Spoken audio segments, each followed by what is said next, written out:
Welcome to my channel.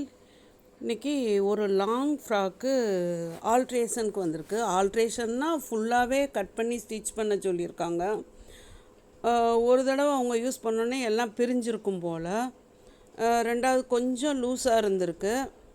Lining cloth சரியில்லாமல் இருந்திருக்கு. ஒரு மாதிரி பாலிஸ்டர் மாதிரி இருந்திருக்கு. அது அவங்களுக்கு பிடிக்கலை.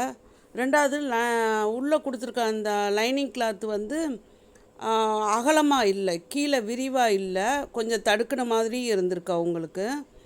அதனாலையும் கட் பண்ண சொல்லிட்டாங்க.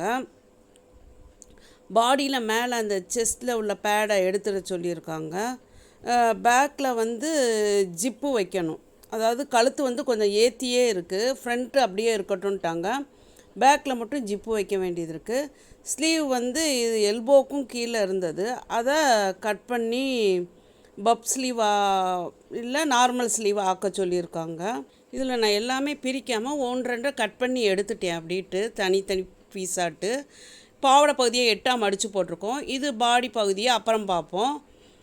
பாவாடைக்கு அடியில் உள்ள அந்த லைனிங் கிளாத்து இது வந்து இடுப்பு வந்து 18 ஹாஃபு அளவு 18 இருந்துக்கு. அப்போ கீழே வந்து விரிவு பகுதி 36 இருக்கணும்.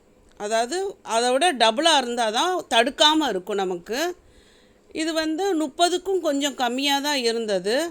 அதனால தான் இது அவங்க வேணான்ட்டாங்க, வேறு லைனிங் அடியில் கொடுக்க சொல்லியிருக்காங்க. இப்போ நான் பாவாடை பகுதியை 8ஆக மடித்து போட்டிருக்கேன். உயரம் இருக்கிற உயரம் அப்படியே இருக்கட்டும்ட்டாங்க.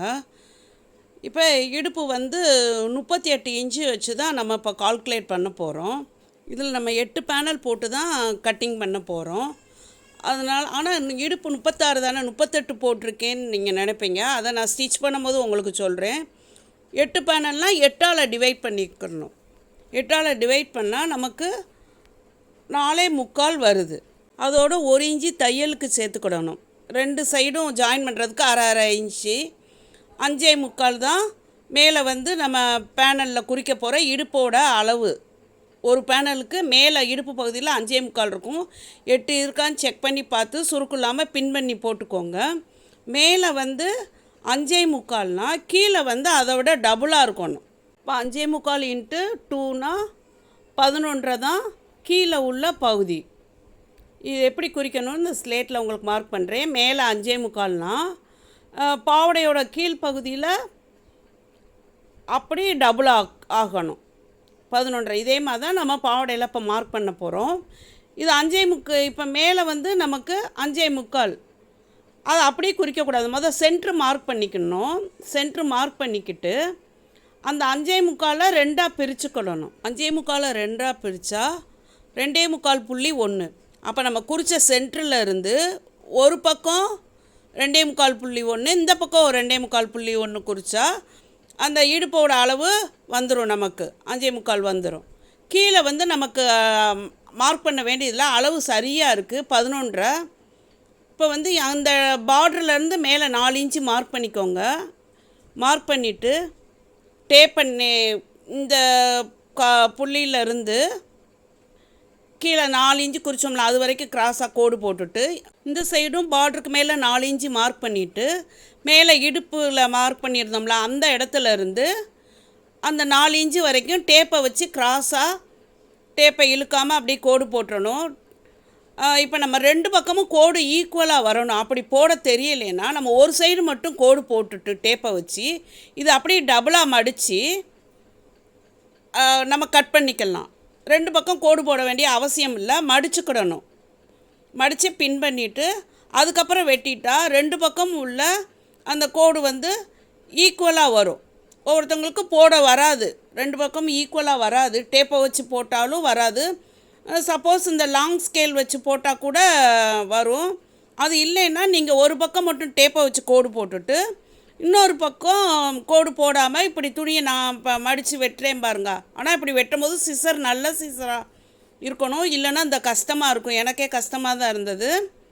இப்போ வெட்டியாச்சு. நமக்கு 8 பேனல் கிடச்சிருச்சு. இதில் நம்ம லைனிங் இப்போ வெட்டணுனாலும் வெட்டிக்கிடலாம்.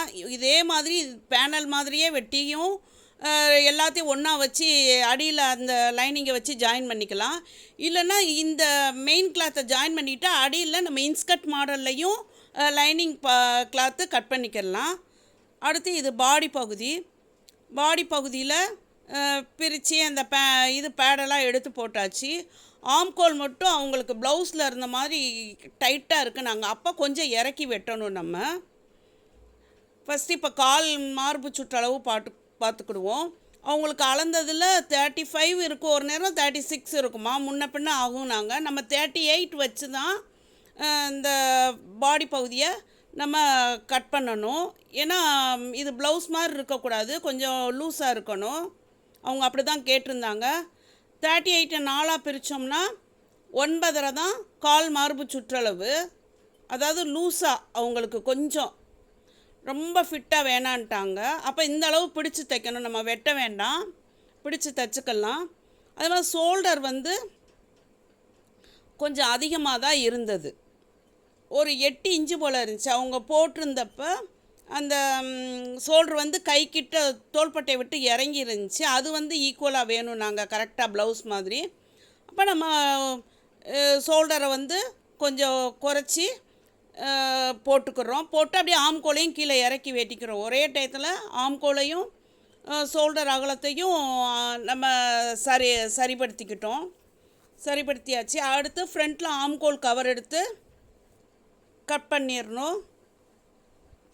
இப்போ ஸ்லீவ் கட் பண்ண வேண்டியது இருக்குது. ஸ்லீவ் வந்து நம்ம எல்லாம் ஸ்டிச் பண்ணிவிட்டு இதை வந்து குறுக்க கட் பண்ணி ஜாயின் போட்டு பப் ஸ்லீவ் ஆக்கணும். அது தனி வீடியோவை போடுறேன். Thanks for all. Please subscribe my channel.